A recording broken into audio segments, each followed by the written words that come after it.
मित्रों नमस्कार, मैं विनय कुमार सिंह देश के प्रधानमंत्री से भी और देश के सुप्रीम कोर्ट के जस्टिस से भी यह सवाल मैं पूछना चाहता हूं। देश के तमाम पार्लियामेंट मेंबरों से मैं यह सवाल पूछना चाहता हूं। तमाम स्टेट्स की बार काउंसिल में बैठे वकीलों से मैं यह पूछना चाहता हूं। सुप्रीम कोर्ट ऑफ इंडिया के बार काउंसिल से मैं यह पूछना चाहता हूं। देश के तमाम मुख्यमंत्रियों से यह मैं पूछना चाहता हूं। देश के तमाम राज्यों में विधायकों से मैं यह पूछना चाहता हूं। तमाम ब्यूरोक्रेट से मैं यह पूछना चाहता हूं। जब देश के 4 लाख मठों मंदिरों पर सरकारी नियंत्रण, राज्य सरकार प्रायोजित नियंत्रण, ब्यूरोक्रेट्स का नियंत्रण, और नियंत्रण जबरदस्ती भी किया गया, आपत्तिजनक तरीके से यह नियंत्रण कर लिया गया हो, हर मंदिर का पुजारी, मठों मंदिरों तीर्थों का पुजारी अदालतों में, कोर्टों में, कचहरियों में मुकदमा लड़ रहा है अपनी आजादी का, तब जब एक भक्त को सालों से टूटी मूर्ति पर आपत दर्द होता है, वो सुप्रीम कोर्ट तक अपने प्रयास को लेकर के जाता है उस मूर्ति के रिपेयर करने के लिए, तो मैं भारत के प्रधानमंत्री, राष्ट्रपति और तमाम ब्यूरोक्रेट से, प्रतिनिधियों से मैं पूछना चाहता हूं, तमाम पत्रकारों से, मीडिया से मैं पूछना चाहता हूं, तमाम उन संवेदना व्यक्त करने वाले बच्चों से, लोगों से, राजनेताओं से, राजनीतिक मंशा और इच्छा शक्ति समझ रखने वाले लोगों से मैं पूछना चाहता हूं कि जब सुप्रीम कोर्ट ऑफ इंडिया ने कहा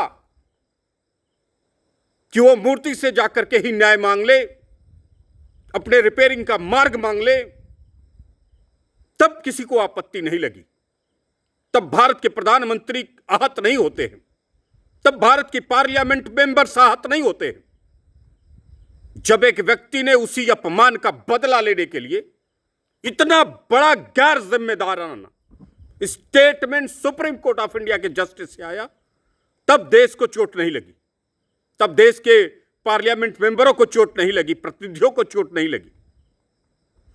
मैं भारत के पार्लियामेंट मेंबरों से पूछना चाहता हूं, जब देश के पार्लियामेंट में बने, देश की असेंबलियों में बने कानूनों के माध्यम से ब्यूरोक्रेट्स के द्वारा सैकड़ों की संख्या में मठों, मंदिरों, तीर्थों, ज्योतिर्लिंगों पर कब्जा कर लिया जाता है, उसका नियंत्रण कर लिया जाता है, उसकी पूजा, आरती, थाली, चढ़ावा से लेकर के ताला, कुंजी, लैट्रिन, बाथरूम और शौचालयों में आने वाले पानी पर भी नियंत्रण कर लिया जाता है, तो उस देश में, उस राज्य में न्याय पाने के लिए, मूर्ति के निर्माण के लिए अदालत के कौन से दरवाजे पर हिंदू समाज जाएगा? कौन सा जनप्रतिनिधि खड़ा है मठों, मंदिरों, तीर्थों, ज्योतिर्लिंगों के उत्थान के लिए? मैं देश के प्रधानमंत्री से पूछना चाहता हूं कि भारत के प्रधानमंत्री का सीना, सोच और दर्द, संवेदनाएं कहां छुपी हुई थी, कहां दबी हुई थी तब जब भारत के 4 लाख मठों, मंदिरों पर कब्जा करने वाली सरकार और उसके अधीन संचालित होने वाली सुप्रीम कोर्ट ऑफ इंडिया को यह स्टेटमेंट देने की इच्छा शक्ति पैदा हुई कि वो एक पत्थर की मूर्ति से, भगवान की मूर्ति से न्याय मांगे अपने टूटे हुए सर, हाथ, पैर के रिपेयरिंग का। अगर न्याय आज मिला तो दर्द क्यों इतना है? मैं भारत के प्रधानमंत्री के साथ साथ तमाम राज्यों के मुख्यमंत्रियों से भी पूछना चाहता हूं, क्या दुनिया का ऐसा कोई राष्ट्र देखा है जहां जितने संख्या में मठों, मंदिरों, तीर्थों, ज्योतिर्लिंगों पर सरकारी नियंत्रण स्थापित कर लिया गया हो और एक मूर्ति के रिपेयरिंग के रिक्वेस्ट को सुप्रीम कोर्ट ऑफ इंडिया उस खारिज कर देती है? कोई न्यायाधीश नहीं बोलता है, कोई बार काउंसिल नहीं बोलती है, कोई वकील नहीं बोलता है, कोई देश का संवेदनशील व्यक्ति नहीं बोलता है। भारत के मठों, मंदिरों, तीर्थों, ज्योतिर्लिंगों की मुक्ति के लिए भी आवाजें उठेंगी। भारत सरकार हो, न्यायाधीश हो, न्यायालय हो, अदालतें हो, जनप्रतिनिधि हो, असेंबलीज हो, सरकारें हो, सबने नैतिक, मौलिक, संवैधानिक मर्यादाओं को ताक पर रख करके भारत के मठों, मंदिरों, तीर्थों, ज्योतिर्लिंगों पर बड़ी संख्या में कब्जे कर लिए। अतिक्रमण कहते हैं इसको, हिंसा कहते हैं इसको, अपराध कहते हैं। राष्ट्र की चेतना के साथ खिलवाड़ कहते हैं, समाज को के सबसे सम्मानित व्यक्ति, सबसे नियम से चलने वाले व्यक्ति, सबसे नियमित रहने वाले समाज के साथ एक क्रूरतापूर्ण व्यवहार करने में भारत सरकार, राज्य सरकारें, तमाम जनप्रतिनिधियों ने पूरी भूमिका निभाई। तमाम न्यायालयों में जस्टिस के लिए दर दर की ठोकरें खाते हुए साधु संत महंतों ने की आवाजों को इग्नोर करने का काम किया है। किसी को भी जस्टिस नहीं मिला। किसी राज्य में, इतने बड़े देश में इतनी बड़ी संख्या पर मठों, मंदिरों, तीर्थों, ज्योतिर्लिंगों के कब्जे पर किसी को कोई दर्द नहीं हुआ।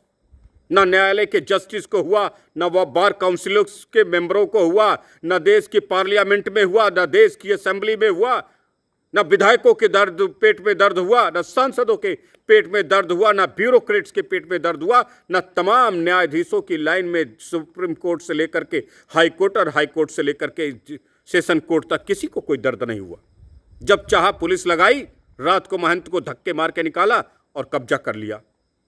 हिमाचल में कब्जा कर लिया, कर्नाटक में कर लिया, तमिलनाडु में कर लिया, केरला में कर लिया, आंध्रा में कर लिया, उड़ीसा में कर लिया, बिहार में कर लिया, झारखंड में कर लिया, छत्तीसगढ़ में कर लिया, मध्य प्रदेश में कर लिया, गुजरात, राजस्थान, महाराष्ट्र में कर लिया। कहीं छोड़ा? और उसके बाद इतनी बड़ी संख्या के मठों, मंदिरों, तीर्थों, ज्योतिर्लिंगों, छोटे छोटे मंदिरों से लेकर के बड़े मंदिरों तक जिसने भी थोड़ा विकास की राह पकड़ी, अपने ढांचागत इंप्रूवमेंट का राह पकड़ी, हर मंदिर को कब्जे में लेने वाली सरकार और उसके न्यायाधीश कह रहे हैं कि मूर्ति से जाकर के न्याय मांगी। तो मैं कहना चाहता हूं कि भारत के प्रधानमंत्री, सुप्रीम कोर्ट ऑफ इंडिया के justice, supreme court bar council के एडवोकेट्स, किसी ने उम्मीद नहीं रखी होगी कि बिना तारीखों के भी न्याय हो सकता है इस देश में।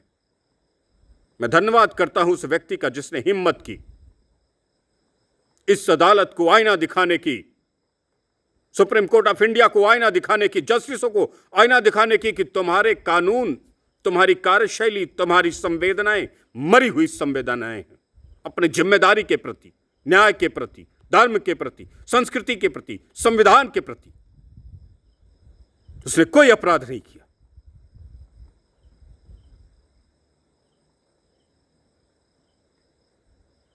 देश के इतनी बड़ी संख्या में मठों, मंदिरों, तीर्थों, ज्योतिर्लिंगों पर कब्जा न्याय संगत नहीं हो सकता, धर्म संगत नहीं हो सकता, नीति संगत नहीं हो सकता, संविधान सम्मत नहीं हो सकता, पार्लियामेंट पे पास किसी कानून के सम्मत नहीं हो सकता। यहां जबरदस्ती, हिंसात्मक तरीके से, प्रेशर के साथ, धोखाधड़ी के साथ, पुलिस के अथाह पावर का इस्तेमाल करते हुए कब्जा कर लिया गया। तब राष्ट्र की चेतना मर गई थी, तब न्यायाधीशों की चेतनाएं मर गई थी, तब देश के सुप्रीम कोर्ट से पार्लियामेंट मेंबरों की चेतनाएं मर गई थी, तब देश में असेंबलीज में बैठे विधायकों की चेतनाएं मर गई थी, मुख्यमंत्रियों की चेतनाएं मर गई थी। तमाम वो लोग जो कह रहे हैं गलत हुआ, गलत क्यों नहीं होता है? कब तक सहेगा हिंदुस्तान के हिंदू समाज का व्यक्ति अपने प्रति इस प्रकार की घृणित मानसिकता का विचार, कार्यशैली, गैर जिम्मेदाराना बयान और लगातार इतने बड़े लेवल पर आपराधिक गतिविधि जिसके माध्यम से देश के हजारों लाखों करोड़ रुपए लूटे जाते हैं, दूसरे धर्म में बांटे जाते हैं और अपनी संस्कृति, अपने हिंदू समाज के लोगों का कन्वर्जन का दंश ये देश झेल रहा है। बहुत बहुत धन्यवाद मित्रों। पसंद आए मेरी बात तो एक लाइक, एक सब्सक्राइब जरूर करना, फॉलो जरूर करना। फिर मिलेंगे। न्याय के साथ खड़े हैं, न्याय के साथ रहेंगे, परंतु यदि न्यायाधीश ही न्याय करने से अपने आप को दूर रखना चाहता है तो उसे मुबारकबाद देने का भी काम करेंगे। धन्यवाद। विनय कुमार सिंह।